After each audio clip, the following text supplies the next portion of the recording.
Business editor Richard Southern joins us now from his home office. Hi, Richard. Good to see you.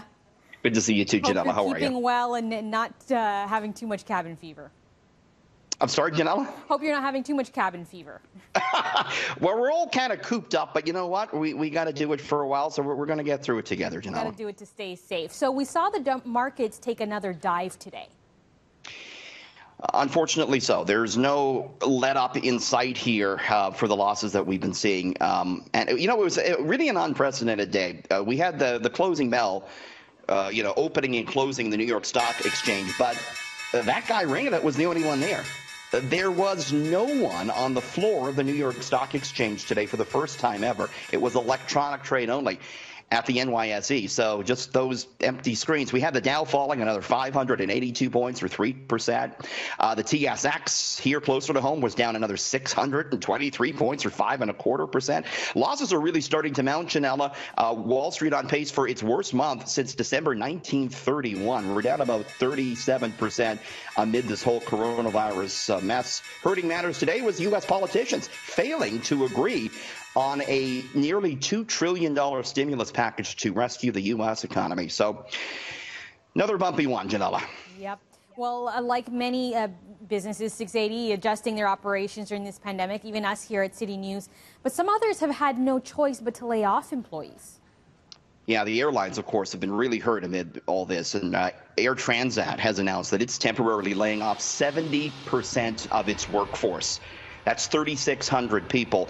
The decision comes as Transat grounds its entire fleet. This is an airline that relies on holiday goers heading to Europe in the summer. It's not clear that's going to happen here anytime soon. The layoffs include all flight crew personnel. Just like Air Canada announced big layoffs, so was Air Transat. Better news, though, elsewhere. If you're looking for work, Loblaws says give them a call. The grocer is looking to hire temporary workers at its grocery stores, at its pharmacies, and at its distribution centers. It says it needs to be able to give current staff a break. They're inviting you to apply at loblawsjobs.ca. Meantime, what an announcement from Labatt's last night. The brewer says it's going to shift production from beer to hand sanitizer, and that's what it's going to look like. They're going to have the Labatt logo on it. They're going to start making this hand sanitizer at its beer facilities in Vancouver, Edmonton, and here in Toronto. Mill Street, another Labatt's own brand, also said it's going to start making hand sanitizer at its Toronto brewery. Ginella. Wow, what a time. So, look, maybe this is something you're struggling with working at home. The snacks. The fridge is just too close, and maybe a few too many snack breaks? Yeah, maybe a few too many, Ginella. And if you're doing, the video conferencing like this, that can pose a little bit of a trouble. But Microsoft to the rescue. Microsoft has a filter now that can automatically edit out the sound of you eating potato chips. Ginella, take a look. If you're on a call and you're joined in a meeting, and now somebody is starting to eat some chips, opening the chip bag, you can hear a lot of background noise, and it's very hard to understand me very clearly. Now with the power of AI, Teams can remove that background noise, and you can understand me very clearly.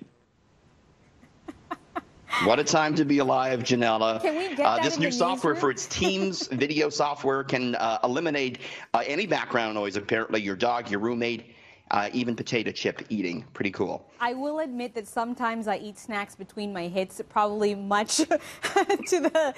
This is the perils of working from home. It's both wonderful sometimes, and then hear my you're going to add the few pounds, I think, by the time this is all said and done, Ginella. Okay, Richard, let's take a quick look at gas prices. This is big. So no change for gas tonight. However, first thing Wednesday morning, it looks like we could see an 8-cent drop, Ginella. This is according to Enpro International. It would bring the average to 65.9, the cheapest we paid since November 1999. Gas continues to be a silver lining amid all this, Ginella. Wow. Well, you're not even driving to work, some of us, right? So can't even take advantage of that. Okay, thanks, Richard. We'll have a potato chip for you. Thanks, Ginella. Enjoy.